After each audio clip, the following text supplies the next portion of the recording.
I have always missed this deadline, but not this year. We're only 6 weeks out from spring and I want to hit the growing season running. So not only do I need to achieve all the normal winter preparation tasks I'd like to do before spring, but add to that the complication of building everything from scratch. We've moved to a 150-acre property where there is zero infrastructure in place, so we are building everything from the ground up. That includes our tiny home and sheds, our water supply system, our off-grid power system, and of course, a greenhouse and gardens. So in this video, I want to take you through some of the things that we're doing to establish an off-grid garden system that's going to feed our family and make us less reliant on an already burdened food system. All right, the first part of the project is to establish our base of operations. Now for me, I like to use these kit greenhouses. Not only are they cheap and easy to set up, but they achieve the two main things of a sheltered place to work and lots of nice space to do projects and raise seedlings. There's a couple of things I want to achieve in here. I want to run some water to this structure, so we'll be doing that today, setting up a tap stand and running it back to our main water system. I want to build a racking system down one wall so that I can rack up all of my seedling trays, raise them on the sunny side of the greenhouse and easily be able to care for them. And I want to be able to establish some homes and places for all my tools and all of the other infrastructure you need to look after your gardens during the growing season. You want to position this building really close to your garden. So think permaculture principles, things that you use the most are the closest. We're lucky that we're establishing this from scratch. So in our plans, we've designed our gardens further down there in a nice clear space and our greenhouse up here at the top in a shady area. So let's get into setting up our greenhouse.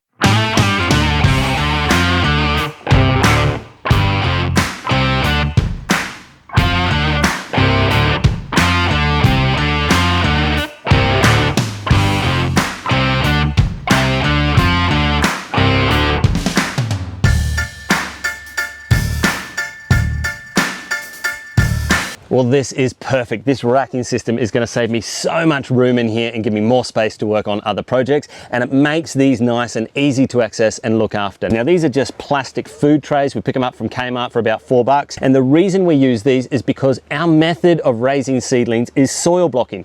I don't have time to tell you heaps about soil blocking, so we'll save that for an upcoming video. But essentially, the practice is it's a plastic-free, other than the tray, it's a plastic-free way of raising seedlings in these individual soil blocks. And the way we care for them and look after them is we stack them all in groups on these trays, usually by species, and we water the entire group all at once by filling the tray with water. So what's really important is that this racking system or shelving system was level, and we'll fit about a ½ an inch or a centimeter of water in this tray, and it bottom waters the soil blocks from the bottom up. So it's a real low impact, gentle method of caring for seedlings. It keeps everything nice and freshly watered. It's so super easy to see if everything's been watered correctly, because I can just look at the side of the soil block because I can see it. It's not hidden by plastic.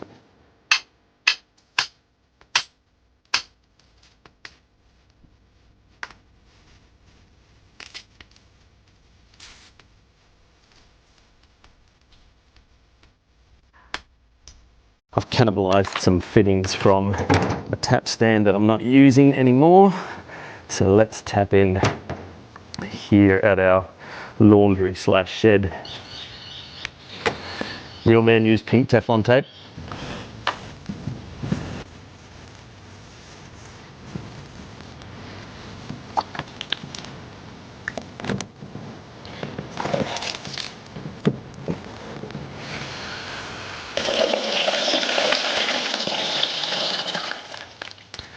Well, there you go. We've got running water at the greenhouse. That's going to make things a whole lot easier. I'm not having to transport water. We've just simply connected it up to our main water supply over at the sheds. Now, for the moment, I've just run that in garden hose across the ground. I always love to do that when establishing new systems. I don't directly bury everything and establish permanent infrastructure until I know it's going to work. I may make a decision after this growing season that this isn't the ideal location for our base of operations or our greenhouse. So I give myself a little bit of flexibility, but once I'm sure that that's what I want, then I'll upgrade that garden hose to proper poly pipe. We'll put in all the proper fittings and bury it in the ground. But for now, running water is going to save us heaps of time.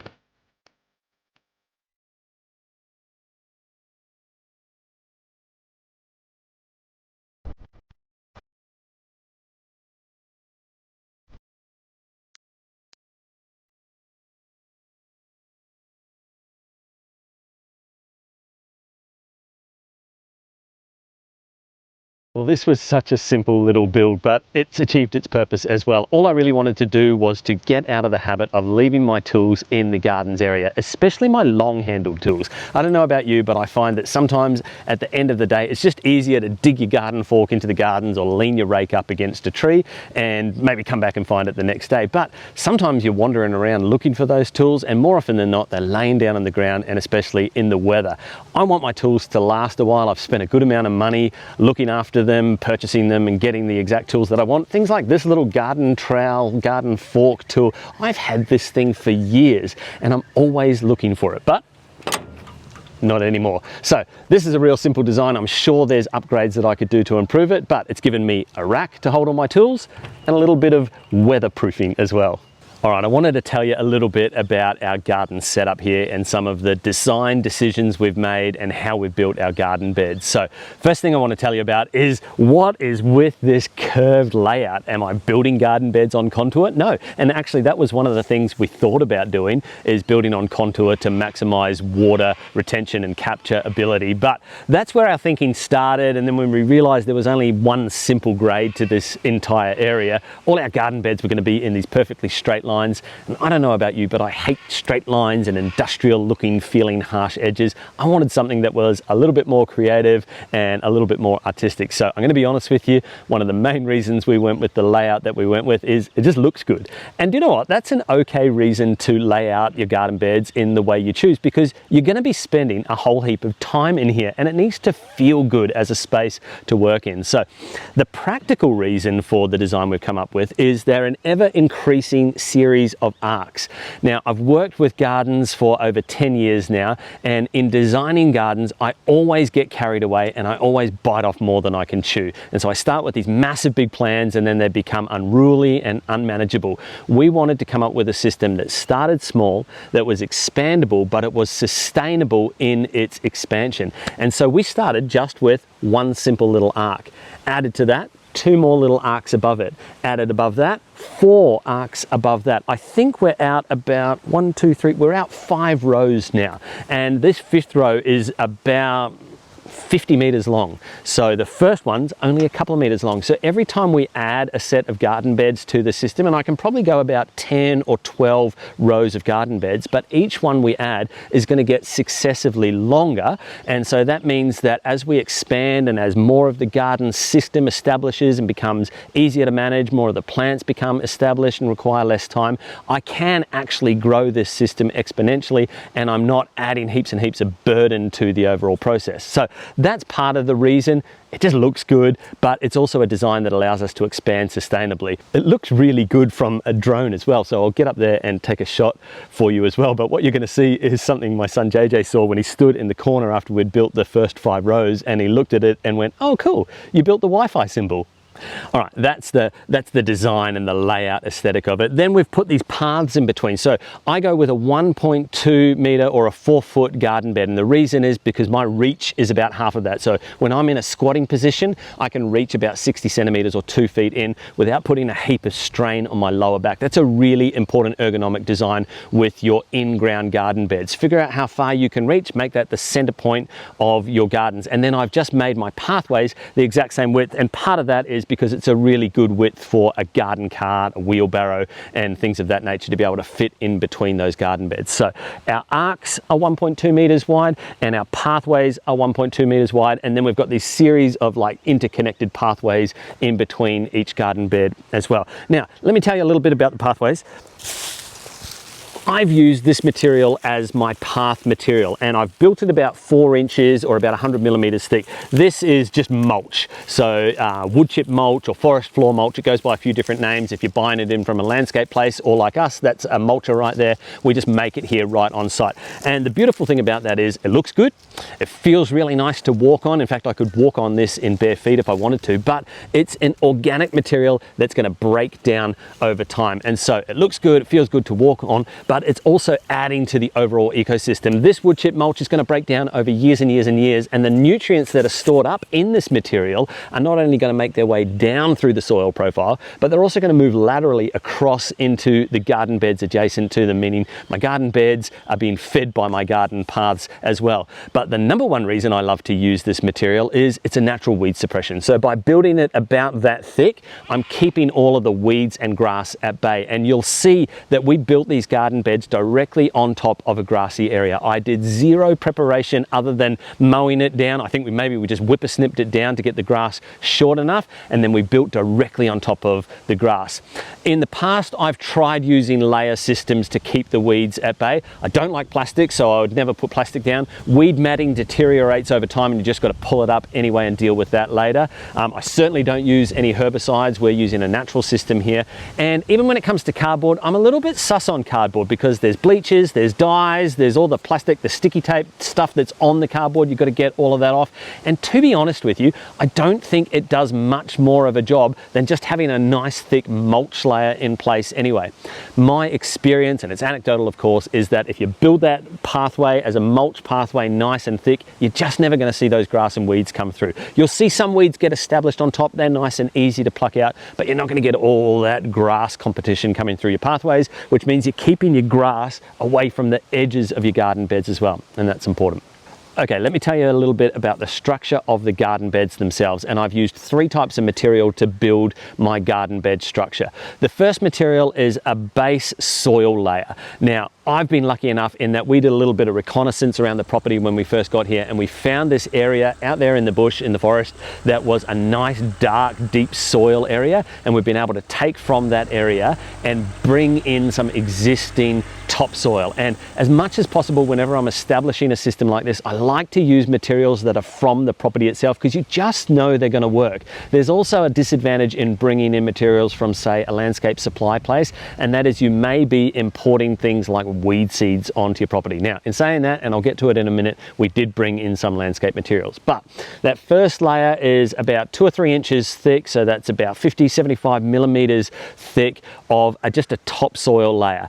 And as much as possible, I've tried to, as I've harvested that topsoil and put it in place, I've tried not to disturb it too much. I've even left really big clumps of it all together. And that's important because, as you know, soil is not just dirt, it's actually a living organism, and it's made up of all of these microbial networks and especially fungal networks. So the more you can leave those structures in place, the more you're going to get a head start on the very things that are going to feed your plants in your garden system. So I wanted that as my base layer because I'm basically bringing in, or kind of importing in, a whole lot of those miniature systems that are going to feed my plants over time. And hopefully by disturbing it as little as possible, we've been able to achieve that, at least in some small part. So add to that, our property here extends about 1 kilometer in that direction, and right in the middle of the property there's this massive sandy area. It's almost a desert wasteland. In fact, it's a bit of a sad story because at one stage, years and years and years ago, before we bought, this was a sand mined property, and one of the projects we want to achieve out here is to restore or bring life back to that area of the property. That's something we're going to have to achieve over many, many years.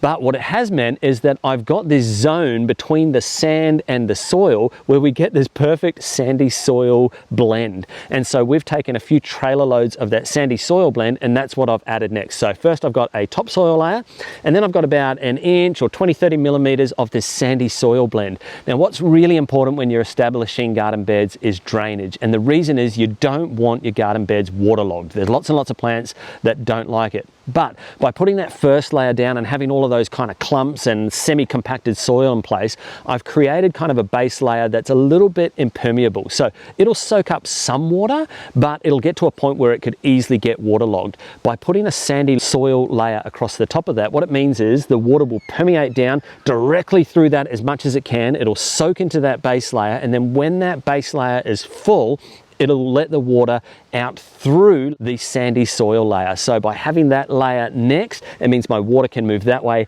as well as that way. And that's just a design that I've come up with to allow water to kind of get in as much as possible, but get out when it needs to. I could have just blended it together and I'd achieve a similar result. But like I said, I was trying to leave a lot of those microbial infrastructures in place. And then add to that, I needed a compost layer. Now, we've been working on a compost pile in the background, but it's not quite ready. We've been working on on it through winter. It's cooking down, it's doing quite well, but it's just not quite ready. So it might be ready for a summer topping, but it certainly wasn't going to be ready for spring gardens. So I did need to import some materials. You need something to feed your entire garden system, and year after year you need to be able to add in more nutrients to your system, because the plants are soaking up all of those nutrients every single year. I definitely don't like to use chemical fertilizers. I like to go as natural as possible, and so compost is my #1 go-to. But since I haven't been able to build that myself in the time frame we've had since moving here, I've brought in some rotted screened cow manure. Now, what does that mean? It is cow manure, but I can stick my nose right in there and it certainly doesn't smell like cow manure. In fact, it smells like a forest floor, which is what good compost should smell like. So it's been rotted right down. It's no longer cow manure, it's compost, and it's been screened. It's been put through a process where any weed seeds that may have infiltrated the material have been able to sprout, and then it goes through a screening process where they can't make it through into this final fine product. And so to the top of my garden beds, I've added this compost layer, which is rotted screened cow manure. That's going to feed my garden bed system overall.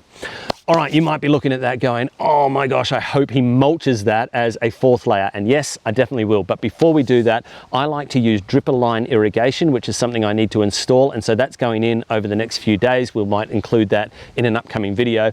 And I like my dripper line irrigation lines to be directly under the mulch layer, so that I'm not basically just watering a mulch layer and soaking a mulch layer. I want the water to actually permeate into the garden beds.